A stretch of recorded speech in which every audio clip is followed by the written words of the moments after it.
This Film is Lit, the podcast where we finally settle the score on one simple question. Is the book really better than the movie? I'm Brian. I have a film degree, so I watch the movie, but don't read the book. And I'm Katie. I have an English degree, so I do things the right way and read the book before we watch the movie. Look, some of us are lazy, alright? If by lazy you mean wrong. Prepare to be wowed by our expertise and charm as we dissect all of your favorite film adaptations and decide whether the silver screen or the written word did it better. So turn it up, settle in, and get ready for spoilers, because guess what? This film is lit.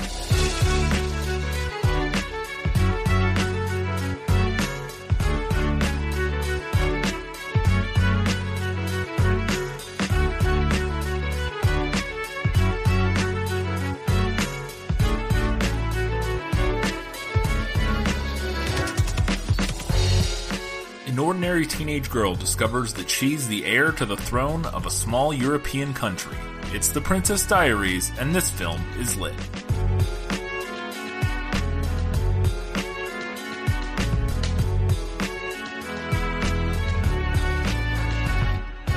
Hello and welcome back to the 17th episode of This Film is Lit. I want to apologize right off the bat for any extraneous noise that may or may not be heard during this episode. I'll do my best to clean it out, but we live in an apartment and our upstairs neighbors are obnoxiously loud. Oh, we have the best neighbors in the world. They're amazing. It's been a continuing theme for the last year and a half of having just the best upstairs neighbors.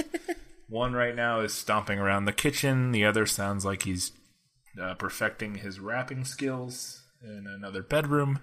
So hopefully that will be mostly inaudible, but if you hear the occasional weird thud, that's what that is. But on this episode, we're talking about the Princess Diaries, and we thought we were going to add a new segment, kind of. We don't really have a theme for it yet, or a name. We'll get there. We're just going to do it before we jump into our regular segments. And this is to kind of, if people haven't watched the movie recently, or they haven't read the book, it's a bit of a synopsis, so they can kind of be caught up. And we're going to do it in two parts. We're going to do my synopsis of the film, and then I'm going to leave, and you're going to get a brief synopsis of the book. Or maybe we'll do that backwards.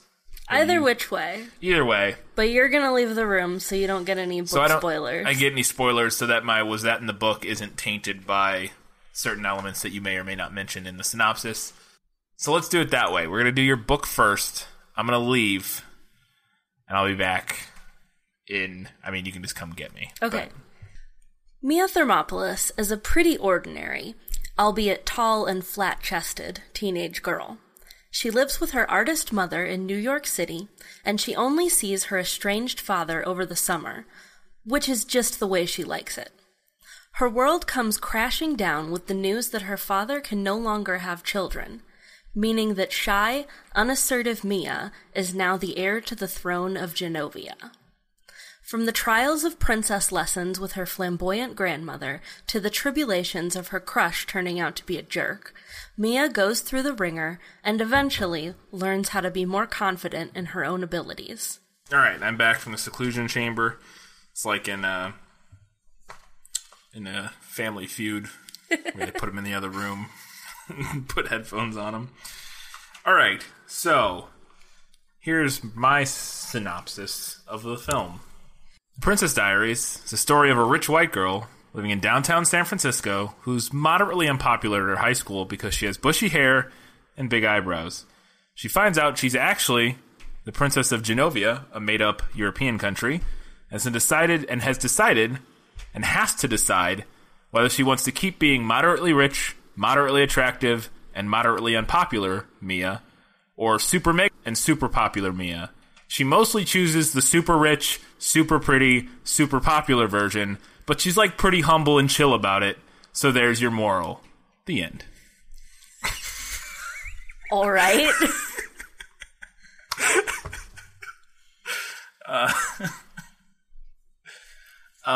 So yeah, I was, again, mine was a bit tongue-in-cheek, but that is basically generally what happens. She finds out she's on her 15th birthday, finds out her dad was the prince or the king or prince of Genovia. Yeah. And and that she is heir to the throne, essentially. Or no.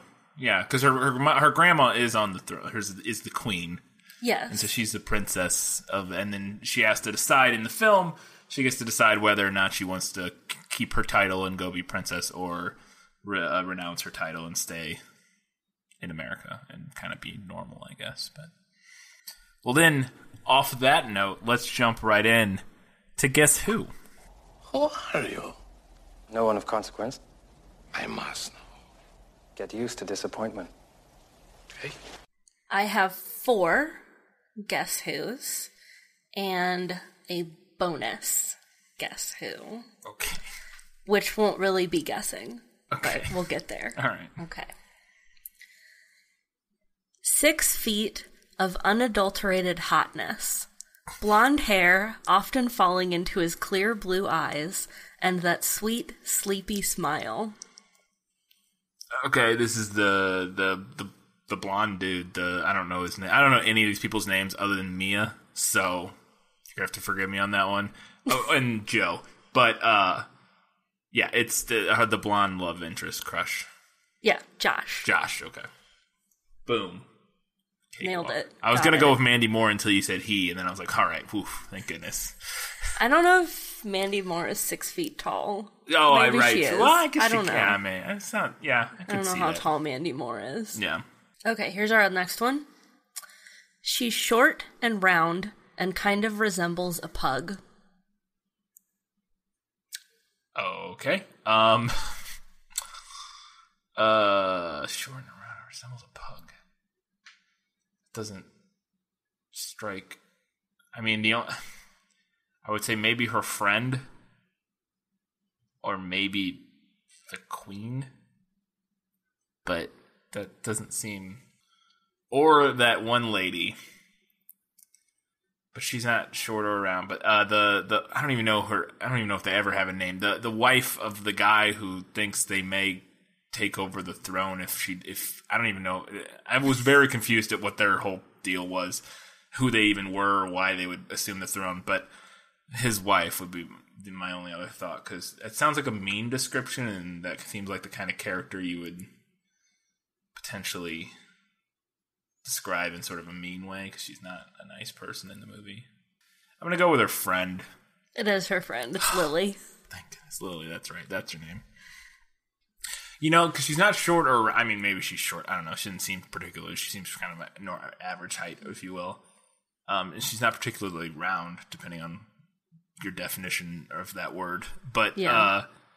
But she does have a very particular. That actress has a very particular face that's sort of up with an upturned nose, and like, so I could see that being pug-like, maybe not really, but that was the only reason that pointed me that direction. 2 for 2. She wears these really fancy negligees to bed, with big lace sections that everything shows through. Plus, even though she takes off her makeup to sleep, she still has on eyeliner, because she had it tattooed on her eyelids back in the 80s. Okay, now this sounds like it could be that dude's wife. I'm trying to think of who else, because it had it done in the 80s. It had to be an older character. It doesn't sound like... It could be. That's like a rich person thing. It could be the queen, but I don't think that sounds trashy. It's like something that you would do. I think the queen would be way too classy to tattoo eyeliner on her face. I can't think of anybody else it would be other than whoever that couple is that thinks they're going to get the throne, his wife. I'm going with that. It's actually the queen. Ow. I mean, like I said, I thought that was a chant at that, but... Was that a fad, tattooing eyeliner on? I don't know if it was a fad, but the queen's character is like completely different. Oh, okay. She's not Julie Andrews. Julie Andrews? No. All right. Interesting. Well then, okay. She was wearing a new outfit. It was this sort of Spanish skirt in all these different colors and a sort of off-the-shoulder top. Her long hair was all over the place, and she looked really great. Oh, God. Again, my guess here would have to be Mandy Moore's character, or her mom, I guess. And that would be a thing you would say about your mom. She looks really great. Like, it's not It's not weird. It's not a weird thing to say. I'm going to go with her mom. It is her mom. Hold that one out. Almost went with Mandy Moore's character. Whatever her name is. All right. 3 for 4. And then I have a bonus. Bonus! And it's a bonus because there's no way for me to read it without giving it away. Okay. Because it's a description of Mia. Oh, and the book is told first person, so there was really, like, I kind of tried to play around with it, like, can I change out the pronouns? Yeah. But it didn't really work. I've been thinking about that with not to get up, but I've been thinking that with Ready Player One, trying to figure out, I'm like, some of these feel like they're going to be so obvious that I would have to, like, change certain words or something. Well, we'll get there. But, okay, so this is Mia. All right, so this is how Mia describes herself in the book. You never saw anyone who looked less like a princess than I do.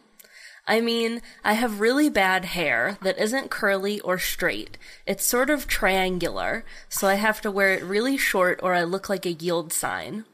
And it isn't blonde or brunette. It's in the middle, the sort of color they call mouse brown or dishwater blonde.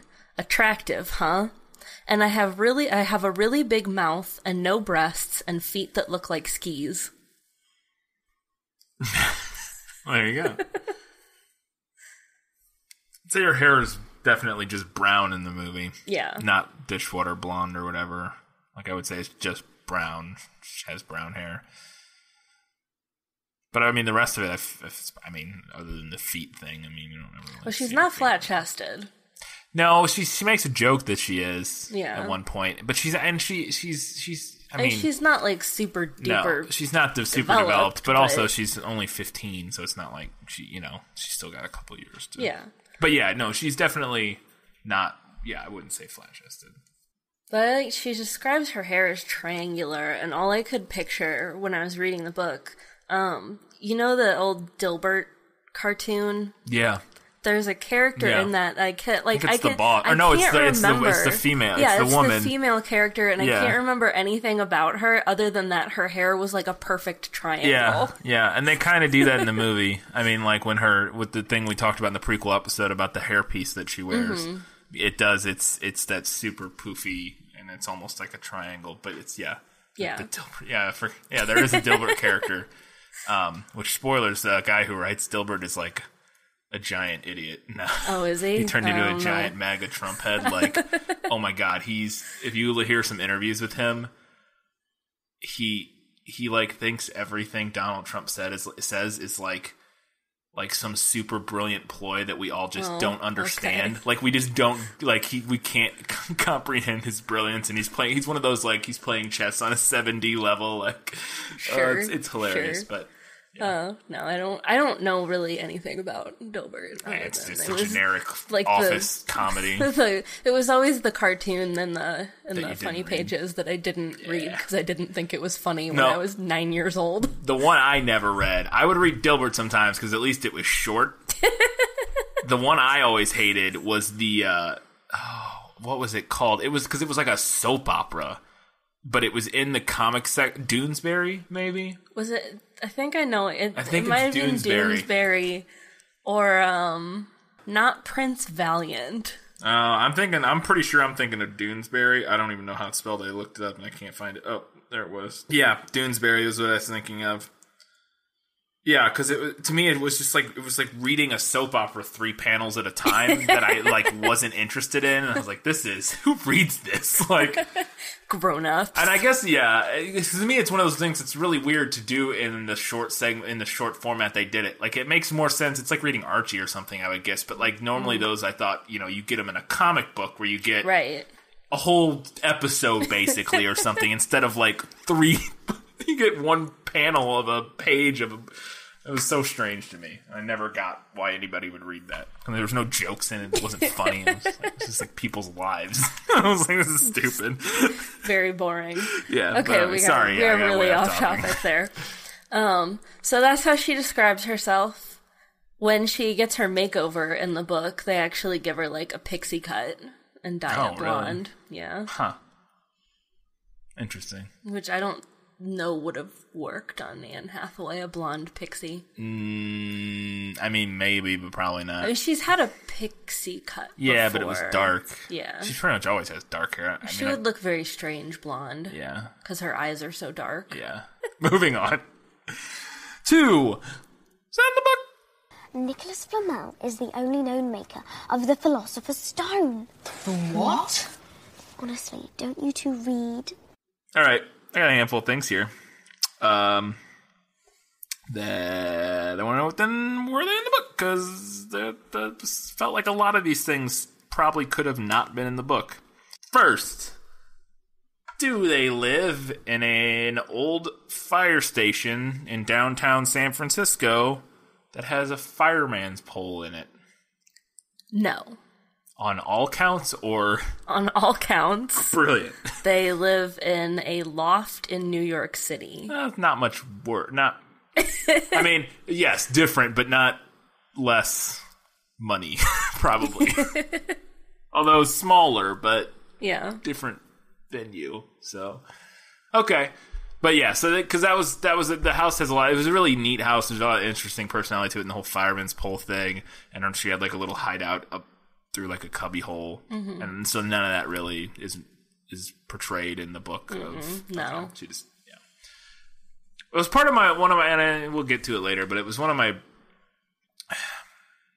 I don't know, problems is the right word. I think you got a hint of it from from your synopsis. My synopsis. But it was just sort of, I don't know. I honestly wasn't expecting her to be so well-to-do.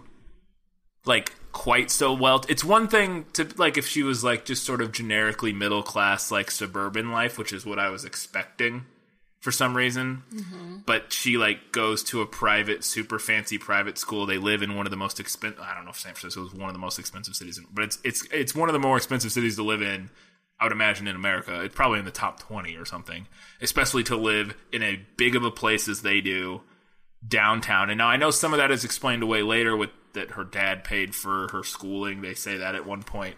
But to me, in my head, and this is just my own perception without knowing anything about it, I thought it was going to be more, not rags to riches, but like when she has to make the choice about whether or not she wants to be a princess, it's a little different to me. It was an interesting thing that I wasn't expecting, for the choice to be between, like I said, go run a country and live in a castle, or continue living in the coolest place that nobody could ever possibly afford to live already anyways. Not nobody, but like most normal people, and live a pretty normal life. It just, I don't know. It wasn't quite what I was expecting, but I don't necessarily have a problem with it because the movie's about different things, but it was still a little whatever. Okay, so I have a couple thoughts. Go for it. I want that. you to. I've seen this movie once and I. So, first off, it's absolutely not a Cinderella story. Right. It's just not. Like, no, it's not about her, like, really change. I mean, like, technically she does change social class. Right. But yeah, no. I mean, the story is about how she matures, right? It's about her character growth, as opposed to being about, this is how I rose above my station, kind of a thing that Cinderella is more often portrayed as.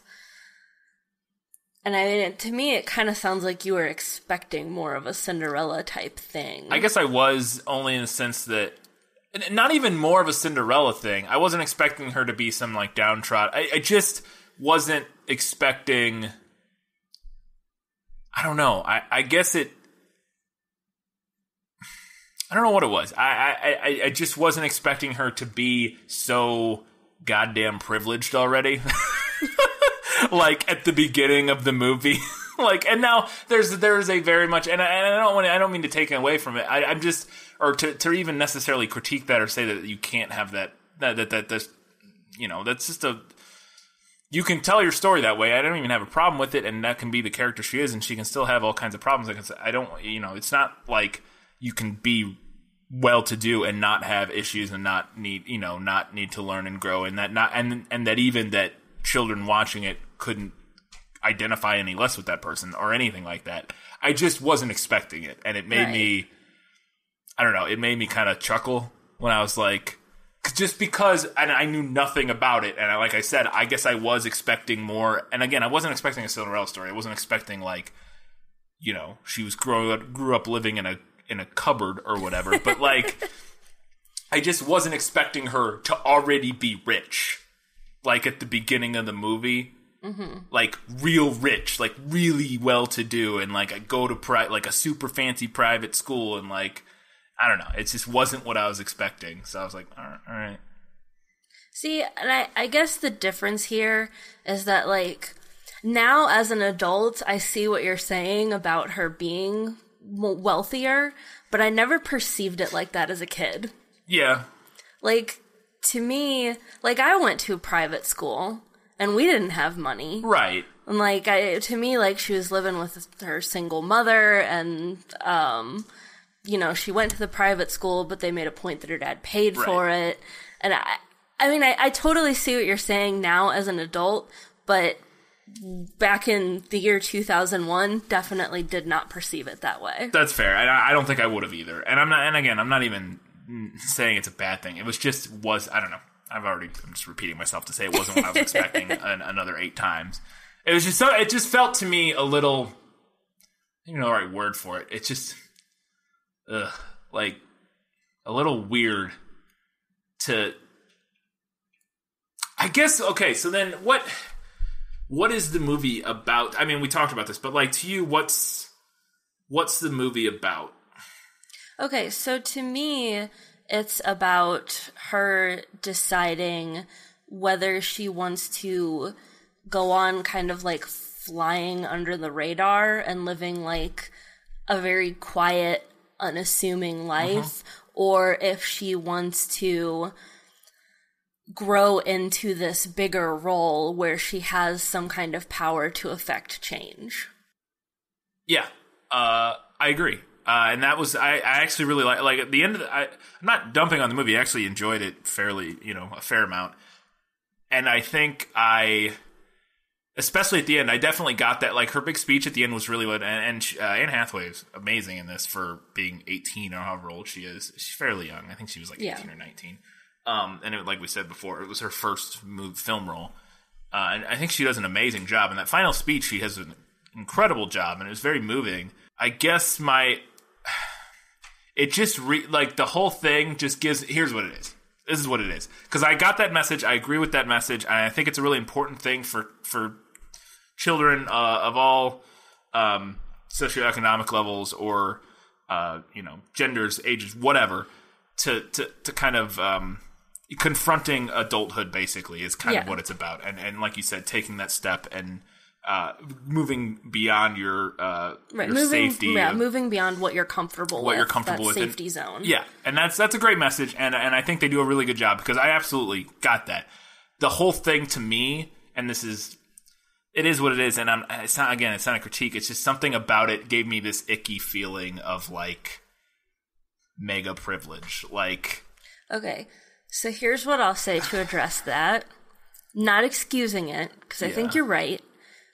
But the movie is of its time. I agree. Yeah. It's 2001 in a nutshell. Yeah. And there were a ton of movies out at the time that had really similar, themes and ideas. I mean, the whole idea of, like, the makeover where she takes off her glasses and she's beautiful. Yeah. That's a super cliche, super early 2000s movie element. Yeah, I agree. It is definitely of its time. And we've come a long way as a society in recognizing that sort of stuff, even in the last 5 years, let alone the last 18 years or 17 years. And we've talked about this before with things like comedies and stuff, where how quickly movies that came out in that time period, the late 90s, early 2000s, how some of the jokes have aged so poorly in terms of their sort of societal acceptance in terms Yeah. of like, you know, the jokes that who they're at the expense of and that sort of thing. And those movies in general were made by really liberal, progressive people who weren't trying to push an agenda of like, or at least not or not explicitly trying to push any sort of like, you know, regressive or conservative viewpoint on gender or sex or whatever. But it just, like you said, product of the time, it still happens. Yeah. And that's the thing. It's just, it was just the whole time I had just had that slight Yeah, I get it. feeling about the whole thing of just like, she was already rich and pretty and smart. Like, okay, like now you're just more all of those things. I don't know. But yeah, I don't know. That's also... Yeah, like I said, it's a product of its time.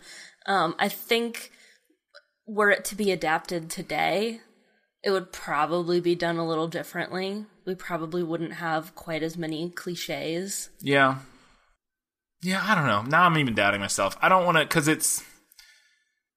I don't know. I don't even necessarily agree with me. I'm just... Something about it made me feel a little weird, and I can't put my finger on it exactly. But it just, something felt, like you said, of its time and a little out of touch in some way with our current versus media currently. But Yeah, no, whatever. totally. Okay. Anyways, moving on. Next thing, and this is the only thing I remembered from the whole movie, the trailers, because I never saw this movie. But I vividly remembered when it happened in the movie. Oh, I remember seeing that in trailers. And it's the line where when the queen shows up and tells her that she's a princess. And she says, "Shut up." And the queen's very offended. That is not in the book. It's not in the book, the No. shut up line? Okay. I only asked because it was the only thing that like stuck in my head of like remembering, other than Anne Hathaway being in the movie. But like... that I vividly remember from the movie, like I said, from just seeing trailers. And so to me, it was like an iconic moment because it was a big enough moment that they put it in every trailer and it stuck in my head from the trailers. So that was a fabrication for the film, huh? Yeah. Okay. This, I'm sure, was added for the movie. The disgraced soap opera former Emmy winner neighbor. Oh, yeah, he's not in the book. Okay. I love him, though. He is great. I really enjoyed him. I wish there had been more moments with him because he's in it a couple times early. And then, like, we see him again towards the end. But he's not as much throughout it. He's got, he's in a handful of times. But, yeah, he was delightful. He kind of, I like that he, like, very, like, he narrates his, or he not narrates, he, screen directs his life, basically, as he's going about his day in a very depressed manner. But it was, that was fun. I enjoyed that. So, that's another fabrication for the movie. This is, you gotta explain this to me. This has to be from the book, because it doesn't make any sense the way it's done in the movie, or it's so weirdly and randomly done in the movie that I was like, what? I was so confused until the end, and then I was like, oh, it was for that? That's what, okay. So, what's his name? Michael? Michael. The other love interest. Yeah, the one who looks like a beetle. Yeah, the one who has a Beatles haircut. He looks like Jason Reitman, a guy who's in all of Wes Anderson films. He's in a bunch of Wes Anderson films. And his name is Jason Schwartzman. He reminded me of him because Jason Schwartzman pretty much always has that sort of like Beetle Bob haircut. Yeah. He was in Scott Pilgrim. He was in Rushmore's the main Wes Anderson film that he was like the main character in. But that guy. Okay, so back to my point. When we first meet him, or one of the first times we meet him, is when they go to the car garage hangout place, and his band is playing, and the camera cuts to a close-up of his keyboard he's playing on, and it's just covered in M&Ms, and they're like bouncing everywhere on the keyboard, and I was like, what is happening? Okay, give me a second. You alright? I'm okay. Okay. Is the M&Ms, are those a thing? So that is not in the book. Why would okay? I'm honestly, I had forgotten about that, and I'm honestly just as baffled as you are. Because I'm like, Were they just trying to give him, like, a quirky thing, right? do you think? But it's such a like, weird he way loves M&Ms. Well, okay, fine. But then just show him eating M&Ms in every scene. Well, that's the other thing about it, too, is that they never show him with M&Ms again until the end. I know. I'm just so blown away by that. I was like, so wait, because at the beginning of the movie, I had no idea. Like, it's him playing keyboard, and there's just M&Ms everywhere on his keyboard. And he's like playing and eating them, and I'm like, what the fuck is wrong with this kid? And then I was like so confused. And then I was like, is that going to be a thing? And then I wrote that at that point, and I'm like, this must come back. Like, this must be something. Or they just had a weird... they had a weird product placement deal with M&Ms, and they were like, put them in. But so then the way it comes back is that in the end of the movie, and it doesn't even come. I mean, it only comes back in the sense that she sends him a pizza saying sorry, and the sorry is written in M&Ms. Right. Like, that's the payoff for the M&M setup at the beginning of the movie. Yeah. And, like, all they needed to do was show him eating M&Ms one more time. That's what I mean! It's a very common movie-making thing. You get the set-off, then you remind somebody, or the setup, or you introduce it, then you remind the audience of this thing that you set up earlier, and then you pay it off. Yeah. That's a very common thing that you do in films. It's like set-up, reminder, payoff. I can't remember the terminology, but it's something along those lines. I don't know, maybe something got cut, or... Yeah. I don't know. But even more boggling to me is that in the first scene, it's so distracting and strange because they're just all over his piano or his keyboard. And I was like, what? And honestly, you know what?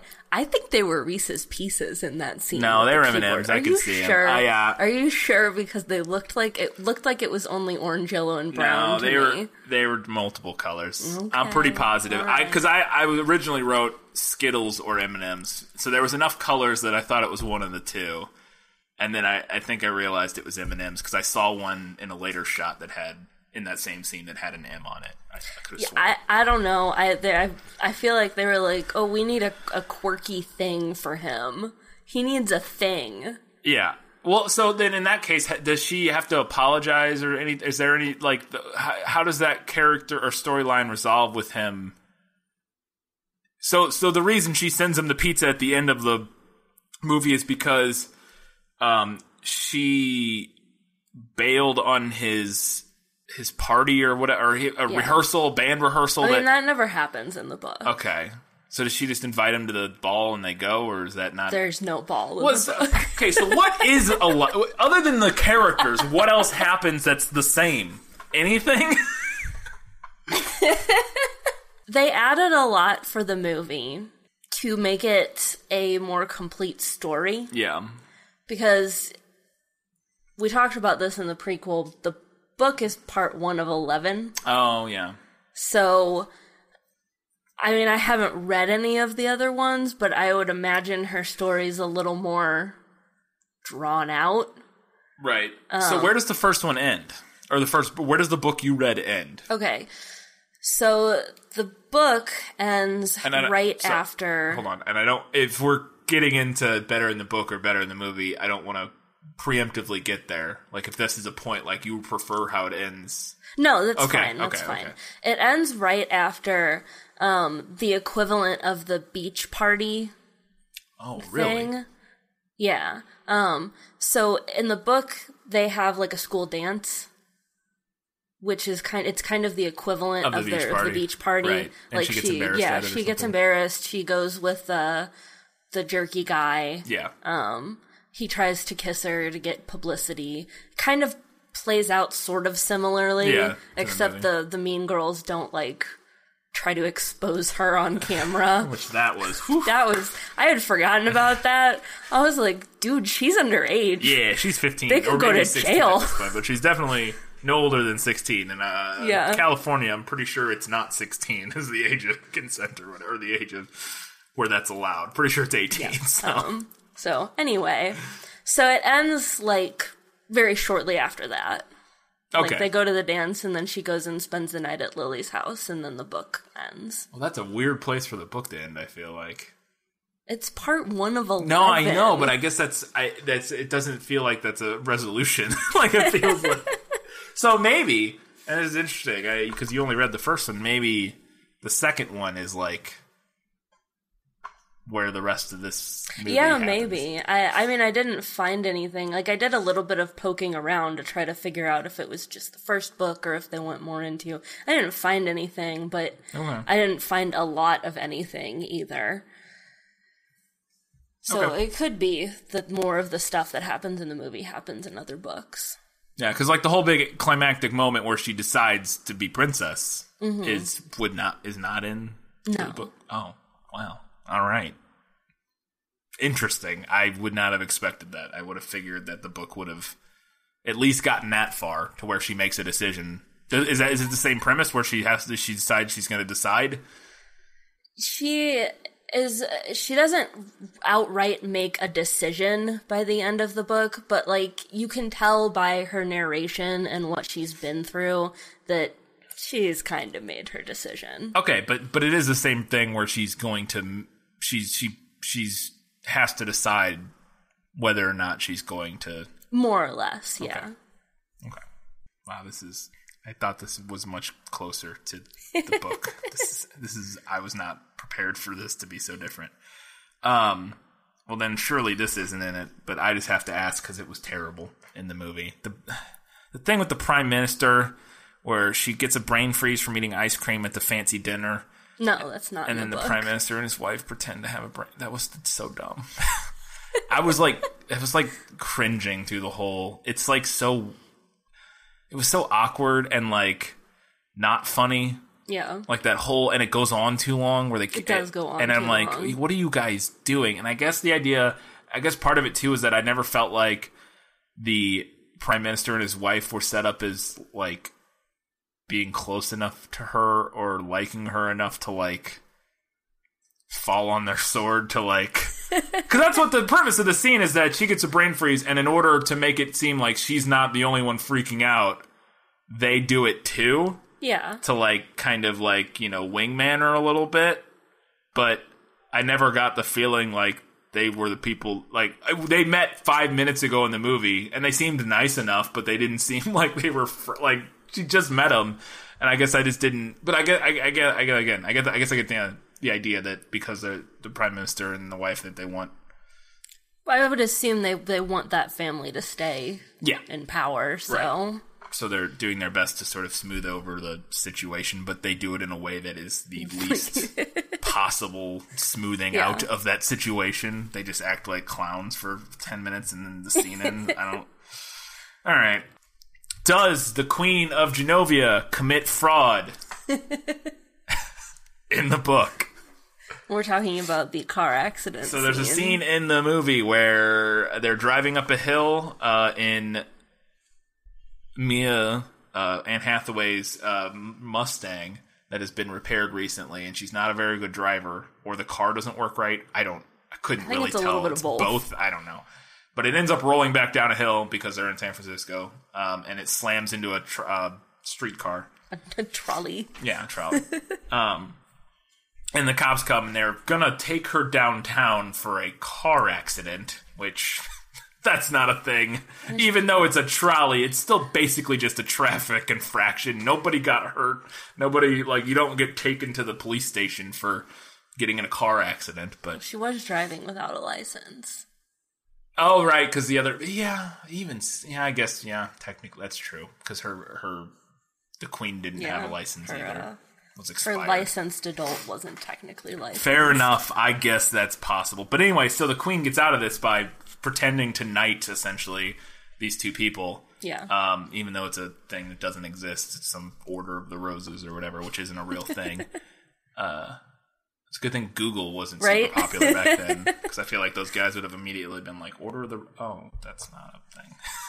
So, does that happen in the book? No, it doesn't. They don't get out of a traffic accident by defrauding a policeman? And Mia's only 14 in the book. Okay. They aged her up just ever so slightly for the movie. So she's a little bit young for having a car to make sense. Also, they live in New York. And less people have cars. Nobody has cars in New York, right? That's probably why they moved it to San Francisco. Well, and also because it's closer to LA. But yeah. Huh. That's, that makes sense. And then they can do the whole thing with the hills. They can fall because it wouldn't make sense in New York. There's no hills. And they can go to the beach. Yeah, they can go to the beach and have a beach party. Yeah. Yeah, makes sense. Okay, nope, sorry, I got two more. This was really random and weird, and I don't know if it's a plot. This makes me think it was in the book because they went to the extent of mentioning it in the movie, but then it just drops off the face of the earth in the movie and is only vaguely. It doesn't even come up again. We just see the mom again at the end. So, like, right around the end of the first act, Mia's mom is like, "Oh, by the way, I'm fucking the teacher." And Mia's like, "What? How dare you? They're all gonna make fun of me. I'm fucking one of the 4 teachers that work at your school." Because there are only 4. Yeah. If you watch the movie, you see the same 4. It's the vice principal, and then 3 teachers. Yeah. The gym teacher, whatever that guy is. The gym teacher and the male teacher, and then a black lady that you just see in the background. Yeah, you just see we never eating lunch actually with see them. her teach. No. So the guy, the one male teacher that works at the school, they're dating. Or her and her mom are dating, and she's all mad because they're dating. And now that's brought up, and then never touched on again. And then just at the end of the movie, at the final ball thing, they're there together. But, like, there's not even anything made of it. They're just there together. And I was like, wait, so why did you even bring... All right. And it is in the book. I had to assume it was. She dates her algebra teacher. Yes, I had to assume. There's a little bit more made of it in the book. It's not, like, a main focus or even, like, really, like, a secondary focus. But there is a little bit more made of it. I don't know why they bothered to include it if they weren't going to do anything with it. That was the thing that was so weird to me in the movie. It was like, it felt like there was at least 1 or 2 more scenes that got cut. Because it was already a 2-hour movie, and it's a kid's movie, and it was already, it was like an hour and 50 minutes, which is already kind of pushing it for sort of a comedy kids movie. But yeah, I was like, why did that come up and we just abandoned it in any way, shape, or form? It's literally just one scene for 3 minutes so she can complain about her mom. Yeah. She doesn't even have a moment at the end of the film where she goes to her mom and goes, "You know what? I've grown so much. I want you to be happy." You know what I mean? Like, there's not even that moment, like, which would kind of make sense or something. But again, here's the thing: the 3-thing thing. They set it, the setup, the reminder, and the payoff. Here's all I have to do with that to make that subplot make a lot of sense. Set it up. By the way, I'm dating one of your teachers. She's super mad about it. Reminder somewhere in the second act where she sees them together, or her mom comes and picks her up from. I don't know how you do it. Something where the mom's at some of the school and she like kisses the teacher once on the cheek or something to remind us about this, and Mia's all huffy about it or something. But she also sees that her mom looks really happy, but she's still huffy about it. And then payoff at the end, final scene, guys look good together. Or some, boom, boom, boom. Give us that arc, pay off that subplot. Why was it even in there? Ridiculous. Okay. See, and I wonder, I don't remember exactly where it occurs where she found out that her mom was dating him. Yeah, I don't either. But there's the scene, okay, so after she gets her makeover and she has the hat on in class, and the mean girl's like, "Oh, there is a reminder. I don't think anyone should be exempt to that rule." I wonder if that was supposed to be a reminder. He may even say something, now that you mention it. He says, like, "Sorry, Mia," or something like that. But it's, like, I think maybe it was supposed to be a reminder, but you're right, it's not overt enough. It's not, they don't actually link it back to... And then even if it was, they still don't pay it off at the end, so it doesn't... That's true, It doesn't really matter. Other than, again, we see them together at the end, but there's no payoff. All right, final one for was that in the book, and then we'll move on. And this because this is a thing that they set up, remind, and pay off. Is the foot pop, I think she calls it. Where she wants a foot pop kiss. Yes. Is that in the book? No, it's not. So that whole idea is not mentioned. Yeah. Okay. Well then, I don't know, my second part isn't relevant. Because I was thinking, okay, I could potentially see that being in the book, the whole foot, like that being a thing. But then I was like, you know what, 100% was added? If that wasn't added for the movie, 100% was added for the movie? Is that when her foot goes up, she kicks the lights on in the garden, and it's like a light show? Yeah. And all the fountains turn on? I was like, yeah, nonsense. There's no way that was in the book. Which it wasn't, because none of it was in the book, so. Let's move on to Lost, an adaptation. Just show me the way to get out of here, and I'll be on my way. Was it lost?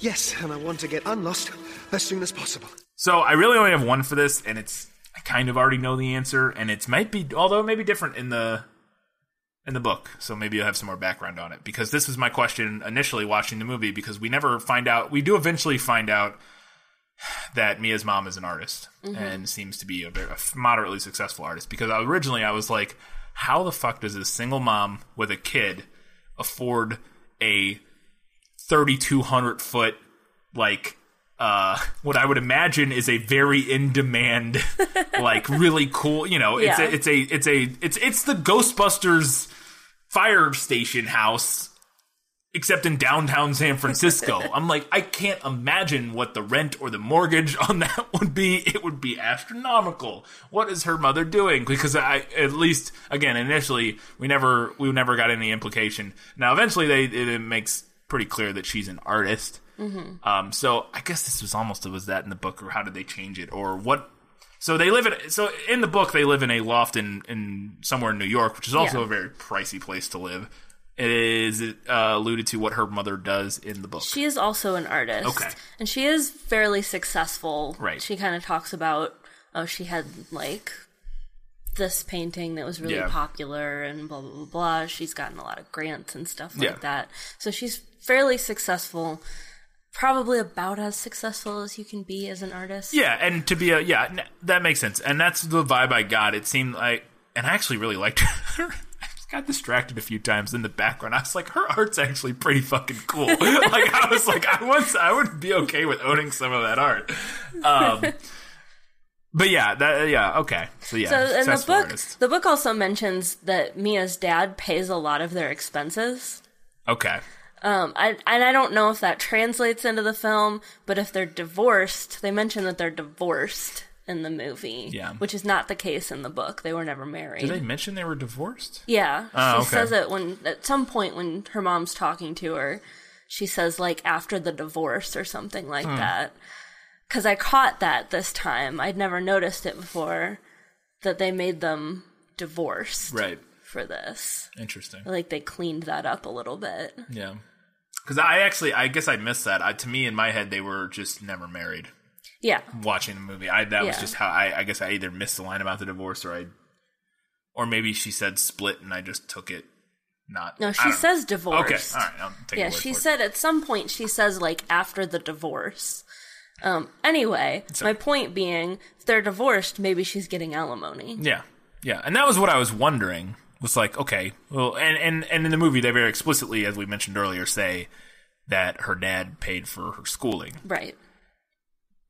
And so that all makes sense, and I can buy all that. And even if without the money, if she's that successful of an artist, I could understand how she could have enough money to live in, a fancy place in San Francisco. Yeah, it's a good place to probably live if you're a very successful artist. It's a place where people demand a lot of art and will buy a lot of art, so it makes sense. We're moving on to better in the book. You like to read? Oh, yes. I love to read. What do you like to read? Everything. So we just talked about the difference between our parents being divorced versus never having been married at all. Yes. In the book, they were never married. I think that makes more sense. I agree. And that, again, to me, that was what I thought in the movie. I guess I just missed one line because that was what it made sense to me, and that was just what I thought had happened. Is that they had just never been married. But I agree. Since it does seem that they did change that for the movie, that makes more sense in the book. So, unsurprisingly, the book is in diary format. Yeah. No, it makes perfect sense. Yeah. Hence. Which we kind of lose in the movie. Does she? She's, like, writing a diary entry at the very end. Yeah. Does she have a voiceover? She doesn't even have a voiceover, does she? No. Yeah. Which, and I understand why that got dropped, because I don't think I think it does make it a little harder to understand, like, her kind of inner turmoil at the whole thing. Yeah. Yeah, I could see that.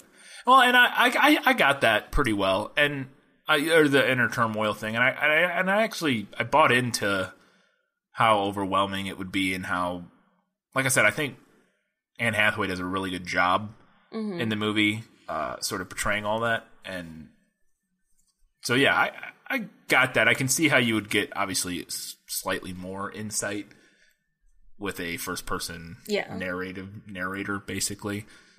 So I love the character of Joe.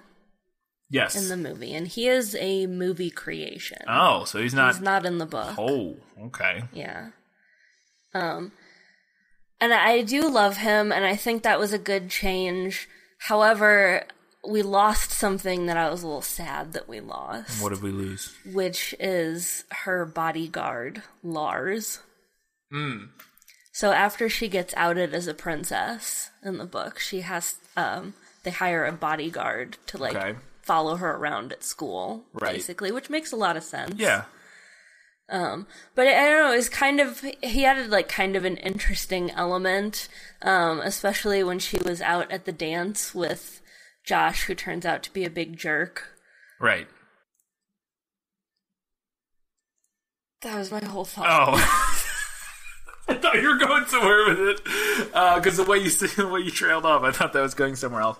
So to me, that sounds like they took elements of the bodyguard character, and that was what turned into Joe. Yeah, totally. Because I mean, he has vaguely bodyguardish moments, and his whole look, kind of, he's all in black, wears a leather jacket, and he has a scene at the school where he talks about the security at the school. Right, he's very comes off as he's the head of the Genovian CIA or something like that. Who, Joe? Or yeah. Yeah, or Secret Service or something. Yeah, Secret Service, that's what I mean. Yeah. But he's also the driver. But yeah, he's kind of, like you said, he's kind of like a mixture character, and I guess it makes sense they did that so that he could be in more of the film. By making him the driver, he can be there from the beginning, basically, once she shows up. And have a sweet romance with Julie Andrews. And get played by Hector Elizondo, who is in every single one of Gary Marshall's movies. Yeah. So. But I do love Joe.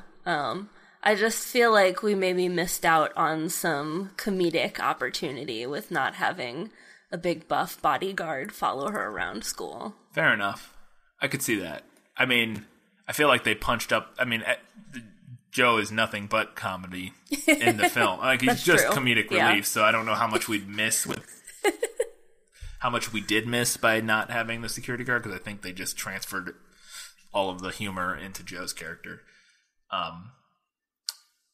Which I actually, and I'm sure it was on purpose, but for the longest time, until about the halfway point, was he's going to end up being bad. Really? Yeah. No, I thought he was going to end up being some weird spy or working for... That's so funny. Some other people. For the longest time, I had a note that said, "Oh, I'm sure the guy dressed in all black in this kids movie definitely won't end up being evil." But there was a point, pretty early. I abandoned that idea fairly early on when I think it became pretty clear that wasn't going to be the case. But when he was first introduced for the first few scenes he was in, I was like, I'm on to you. I wasn't. I was not on to him. You were fooled. Yep. There was another character cut that, again, totally understand why she got cut, but I missed her. In the book, Mia has another friend, a girl that she becomes friends with because her and Lily are in a fight for almost the entire book. Right. And her name is Tina Hakim Baba. And she is a very wealthy oil heiress who also has to have a bodyguard follow her around school. So she was kind of a social pariah. Gotcha. And they become friends. Yeah, and she was kind of, like I said, I understand why she got cut, but she was kind of a fun character. Mm-hmm. She was someone who was very sympathetic to Mia when she kind of needed that. Yeah. And the movie has a distinct lack of diversity. Boy, does it ever. Other than Hector Elizondo, pretty much. And the vice principal. Yeah, the vice principal. Well, yeah, the vice principal Yeah. and then that black teacher in the background who Yeah. doesn't do anything, he just sits in the background. And That's it. That's it. That's it, kids. That is it. And it is in San Francisco, but it is at a private school, like an expensive private school. So I don't know. Yeah. Who knows? But, yeah. You would think there'd be a few more non-white people in San Francisco in the early 2000s, but I could be wrong. I'm just saying, Middle Eastern girl could have helped with that. Yeah, Coulda it's true. helped. All right, well, that's it for better in the book. Let's move on and talk about what was better in the movie. My life has taught me one lesson, Hugo, and not the one I thought it would. Happy endings only happen in the movies. Okay, so my first thing here is actually something that I'm kind of torn on, whether it's better in the book or better in the movie. It's different, Okay. and it works in different ways in each version. So in the book, her dad is alive. Okay. He just can't have children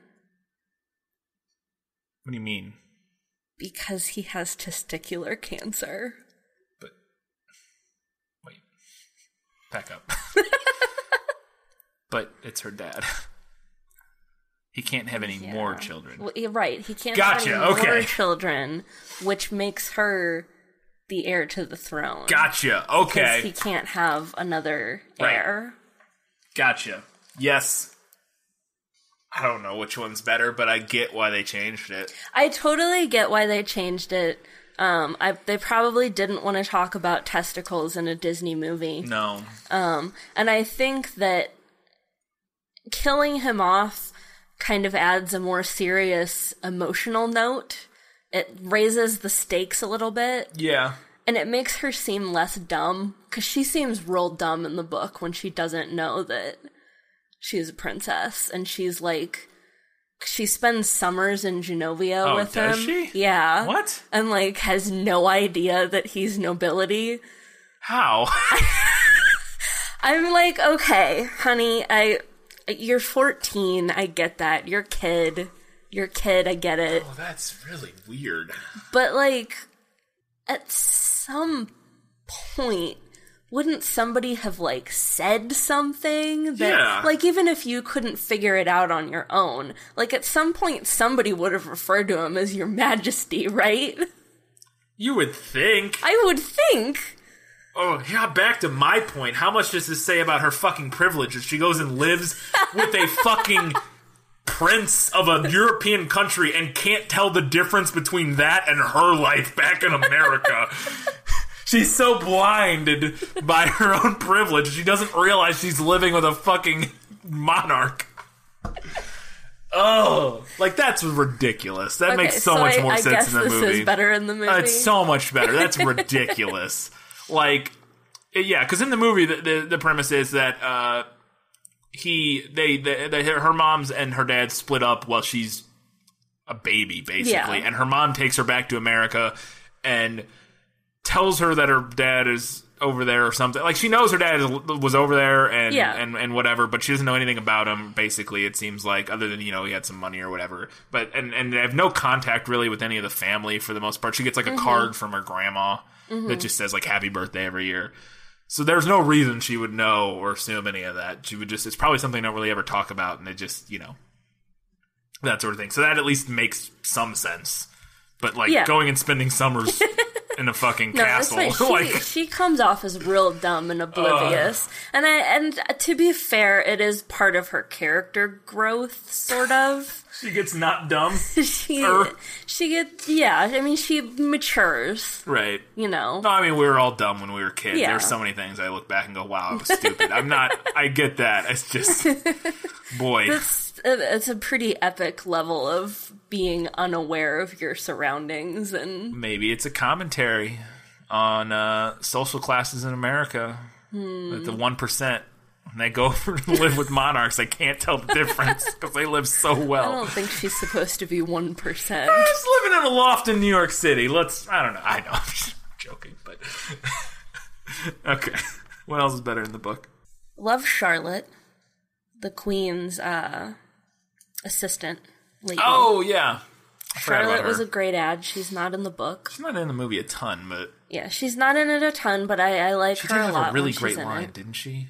I feel like she had a line we both really laughed at. Nah, I shouldn't have even said that because we're not going to be able to remember what it was. But I could have swore she had a line later in the movie or a moment later in the movie that we both like laughed out loud about, like towards the end, but it doesn't matter. Was it when she replaced the vase? No, it wasn't that. It was before that. It was... I don't remember.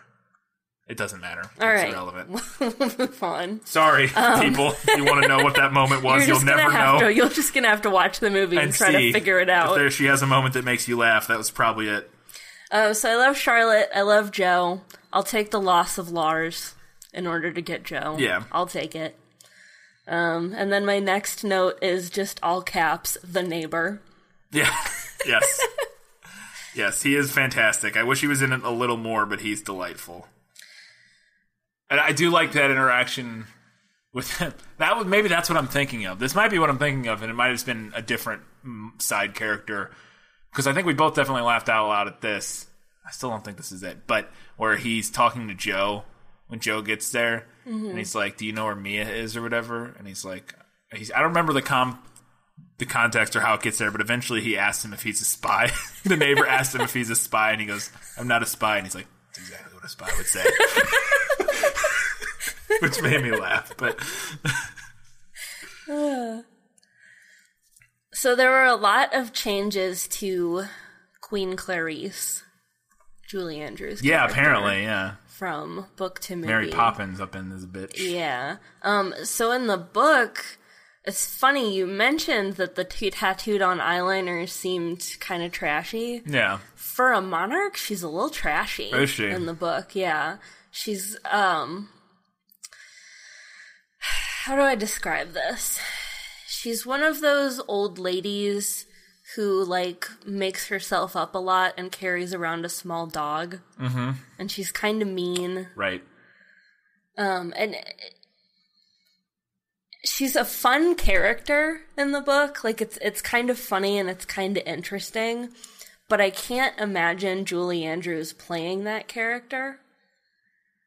Yeah. And I liked that having her be more kind of regal and sympathetic allowed for more development, like, between those two characters, between her and Mia. Yeah. Because I actually really liked their relationship. I thought it was one of the more endearing parts of the movie. And that's something that's not present in the book. Yeah. Their relationship and the way their relationship grows and how they both change each other. Yeah.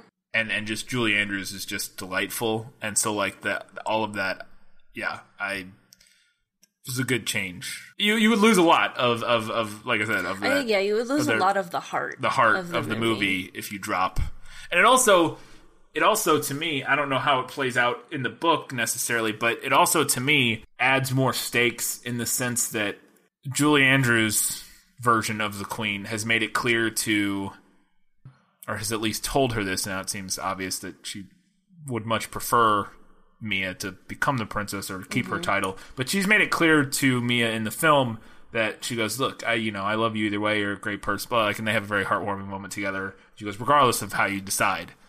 To me, that adds to the stakes of her decision, and it also adds more agency to her decision, where it feels like she is not pressured by anybody. Yeah. And in the book, there's definitely a lot of pressure on her from all sides, which is a little problematic, I think. Yeah, it is, but it's also realistic. Realistic. Yeah, it's realistic, but like you said, I like that the movie gives her that agency. Yeah. There were also a ton of character changes to Lily, the best friend. Right, okay. In the book, she's kind of a huge twat. She's like a really terrible friend. Like, I'm not exaggerating when I say that they are in a fight, like, not speaking to each other for most of the book. Yeah. And it's basically because Lily was a huge bitch. Interesting. Just because, like, in what way? Like, it's similar to the movie, or is it... Like, so we start off, and she is, like, super bossy. and, like, kind of a control freak. And she gets mad when Mia cuts her hair. Like, basically, if she gets mad because she cut her hair without telling her or, like, asking her permission, kind of. We've all had a friend like that occasionally in our lives. That's portrayed in the movie. Because, I mean, that's the first moment that when she, like, freaks out and they get in a big fight is when she shows up and her hair's all... She didn't get cut that... And she gets it cut some and it straightens it and whatnot. And right, but it's resolved in the movie and Lily acts like a reasonable human being. Yeah. In the book, even after she finds out about the whole princess thing, she's still, like, pissed at Mia and won't talk to her. Anyway, I think that the changes to her character kind of allowed Mia to have a more salient character arc. Rather than focusing on this thing with Lily so much, it allowed it to be more about, like, relationships and her gaining self-confidence. Yeah.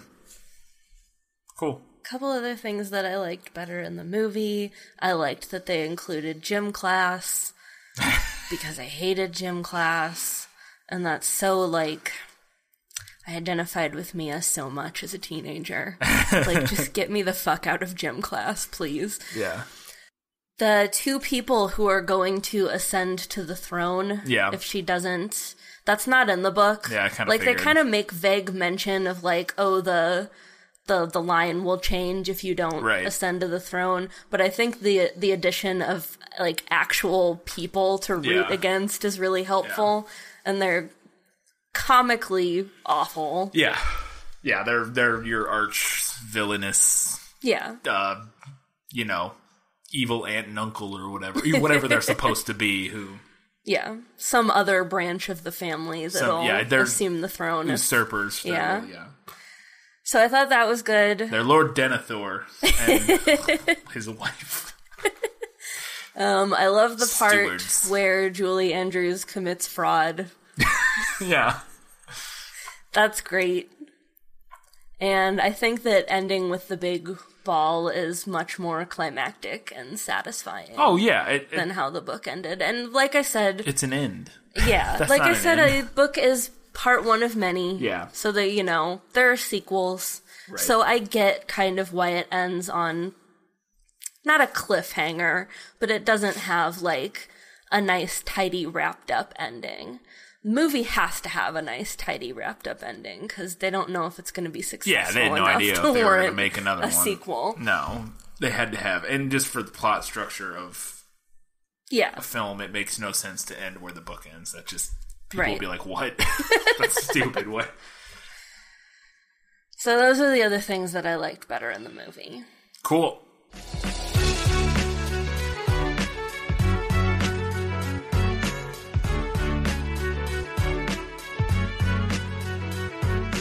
I have some random notes. Has there ever been a better opening song for a 2000s teen movie? No, there hasn't. My first note, Christina Aguilera's Supergirl. Oh boy. Strap in. That is Christina Aguilera, right? I don't think it is. Damn it! I'm pretty sure it is. I don't think it is. It's Crystal Harris. I don't know who the fuck that is, so never mind. I don't know. She had that song. She had that song. I don't know. Probably had something else that I don't know about or don't remember. Yeah. Anyway, it's a fantastic opening song, and I'll fight you on it. I was just... My first three notes basically are summed up into this is a time capsule of terrible design and terrible aesthetic. 2000 was a rough year. No. I mean, they ride scooters to work. They're electric, or to school. They're electric scooters. They're like those weird, that nobody that I knew owned because they were like crazy expensive. Yeah. We all just had the regular Razor scooters that you had to kick. They had the electric ones. But then they also, that one kid is sitting... The kid with the red hair, which I got a note about later, is sitting in front of the school, and he's on one of those Apple MacBooks that are like that were all different colors. Yeah. You know, and then Lily's hair, with all the teeny tiny little ponytails sticking up everywhere. It reminded me constantly of that girl I had a crush on from Even Stevens. What is her name? The main girl? Oh, no, from Lizzie McGuire. Oh, Miranda. Wasn't her hair like that? Yeah. Everybody had a crush on Miranda, though. I had a crush on Miranda. Yeah, her hair, and then I mentioned at one point when we were in her bedroom, I was like, this tableau is just the most early 2000s. She had a lava lamp, she had a furry butterfly chair. Yeah. It was all great. Yep. Oh, and she wears a bucket hat. Yeah, I guess that was a thing for a while. It was a thing. I had a bucket hat. Oh, boy. I did, if they wanted to make a middle-aged Harry Potter movie right now, and they didn't want to age up Emma Watson, I feel like Anne Hathaway should just go get her hairpiece from this movie and do it. Because when those scenes where she had the giant hairpiece in, it was just like, that's what Hermione's hair should have looked like for the entire series. Yeah. Was that. That, and she's got a kind of big front teeth and bushy eye. Like, she looked exactly like what I always imagined Hermione to look like for most of that early part of the movie. Speaking of, her hair before the makeover changes sizes every scene. I don't know if you noticed this. Yeah. The scenes where it's in that, they have that giant hairpiece in, it's like, I know, everywhere. It's massive. And then the next scene, she's playing soccer or whatever, and it's like, it's when she has it pulled back, it's just her hair curled. That's what I mean. But it's like, where did all the rest of it go? That's not how hair works. Like, no, that's. Mm-mm. But it goes back and forth. Like every scene, it's like up and it's like they're just like banking on people not realizing or not knowing that with as much hair as she has, even if she put it up, it wouldn't look like it looks right now. There would be so much more hair there still. Which, the other thing about her hair that drives me absolutely insane is that I feel like they implied that she had a perm. Or maybe Paulo, like, chemically relaxed her hair, because you don't go from that texture to having it perfectly smooth and straight all the time. And then later on, she's, like, out in the rain. And I'm like, if her hair was actually that texture naturally, it would be a fuzzball right now, because that's what my hair does in the rain. Yeah. And my hair is not even as, like, big and puffy as hers is at the beginning of the movie. Yeah. Speaking of her eyebrows, let's play a little game called Was That As Racist As It Sounded? Julie Andrews says, nice eyes hidden under those giant Bushman eyebrows. I did some quick Googling trying to find out what the fuck that meant, and I could not find anything. All I could find was quotes from this movie, like references to this movie. But she says Bushman eyebrows. Not bushy. Yeah. Bushman. Bushman eyebrows. I mean, I've heard that to refer to, like, native people. That's what I mean. Yeah. Like, that sounds very imperialistic. I mean, that would work for the queen of a European country. Yeah, just I was unsure. But then I almost wonder if maybe they meant like caveman. Maybe. And thought the two terms were interchangeable, which would be ignorant on their part. I don't know. I just was like, but maybe better than like an out and out. Yeah. Racial slur. Yeah, I don't know. Maybe it's not. Maybe there's a meaning or like something that I was unable to find, or something. Or maybe she said something else and I just misheard it. But I'm pretty sure that's what it's, because like I said, I saw a bunch of quotes from the movie and that's what it said every time. See, I thought you were going to talk about when Paulo names her eyebrows Frida and Kahlo. Oh, yeah, that too. That's also kind of a little... yeah. It's not, I mean, it's a little unsavory, it's unsavory, maybe, because that's like what we talked about with Coco, though, where it's like, she's a person with a very distinctive look, and it's, but yeah. It's if nothing else, it's insensitive, but it's... Yeah. He was supposed to be insensitive. And he was kind of a douche. Kind of a slimy guy. And she also looks 35 after her makeover. Yeah, she looks way older. She looks so much older, and it's the makeup, it's the style of makeup. I mean, and once she takes off the makeup, I think... she goes back to looking a little younger. Not 15. No. But I don't think she ever really looks 15. No. She looks fairly young early, but yeah, maybe not 15. And then the only other note I had was that not sure how this private school, with all their strict uniform rules and everything, lets this one kid get away with dyeing his hair bright red. Yeah, I don't know about that. Or maybe he did it and then they were like, don't do it again. Don't do it again, and, they can't do anything until it grows out. Yeah. It's sort of like making him shave his head. When I was in private school, K through 8, a guy a couple grades ahead of me, like, he had really dark hair and he bleached it and it turned like orange. Yeah. Like orange. We weren't supposed to dye our hair unnatural colors, but like there was nothing they could do about it. Yeah. That's what I was wondering. I was like, I feel like that wouldn't be allowed, but again, maybe he got, maybe he got detention for whatever, and they were like, don't dye it again. I have just a couple more notes. Another early 2000s thing that I forgot to mention earlier, she's wearing foam platform flip-flops at the beach. Oh, they're huge. Yeah. I didn't even know those were real. They were real. I thought it was just to make her taller for the scene. No. And they left those were, I had a pair of those. Everyone had a pair of those. Those were obnoxiously thick. You don't remember those? No, not at all. Holy shit, how do you not remember those? Everyone wore them. I legitimately thought those were fake. From 1998 to 2004. I don't remember. I never wore flip-flops. Well, you wouldn't have worn platform and I wouldn't have worn platform anyway. ones, and I just didn't pay attention, I guess. I don't know. Okay, so my last note, this is a random thing that I noticed. At one point, when she's in her firehouse house, she gets out a bottle of water, like a regular bottle of water, and pours it into a glass to drink it. And I was like, why? This is definitely a commentary on the upper class now. What 100%. Privilege. I literally wrote, what the fuck are you doing? Why? It was already in a vessel you can drink out of. Drink out of the bottle.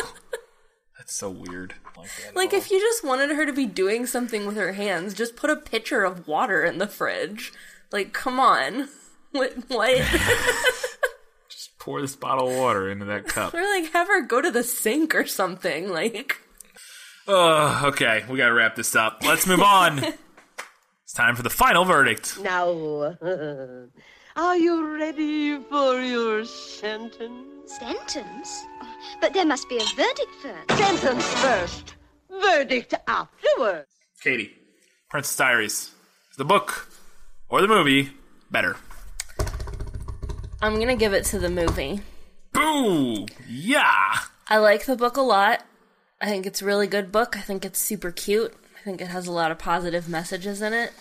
But I think that the movie tells a tighter, more succinct story with better arcs and a more satisfying narrative. Boom. I got nothing to add. Perfect. That's going to do it for this episode. Let's talk briefly about next week's episode. We're going to see Ready Player One this weekend. Comes out Friday. I'm about halfway through the book. I got to finish it up this week. So go out and see Ready Player One this weekend. It's getting great reviews so far. Good. Roughly, I say great. Pretty good reviews. It's got an 80-something% on Rotten Tomatoes, and people are calling it a return to blockbuster form for Sir Steven Spielberg. He is not knighted. So I'm excited to see it. We're going to go do that this weekend, and then next Tuesday, it's the Ready Player One first Switch episode where I will be waxing about the book, and you'll be interrogating me about it, and I'll be quizzing you on characters. And you'll be passing judgment at the end. And I'll be passing judgment, which I love to pass judgment. I know you do. I can't wait. That's next week. Until then, you can find us on Facebook. Just search This Film Is Lit. Twitter, @ThisFilmIsLit. Goodreads, just search This Film Is Lit. Instagram, @ThisFilmIsLit, or search This Film Is Lit. I don't know how that works. And we have a subreddit that I need to post posts on, and I keep forgetting to, but we'll do that. It's there. You can actually, I think guests or people can post. So if there's an episode you want to talk about and there isn't a post made for it, you can just make a text post on Reddit. Assuming you know how to use Reddit, and you have a Reddit account. You can make a post for an episode if there isn't one there for an episode you want to talk about. Make the post and we'll comment on it and that sort of thing. But it is my goal to make one for every episode. I just have been falling behind. But anyways, those are all the places, all the social medias where you could find us. You got anything else, Katie? Nope, that's it. Until next time, keep reading books, keep watching movies, keep being awesome.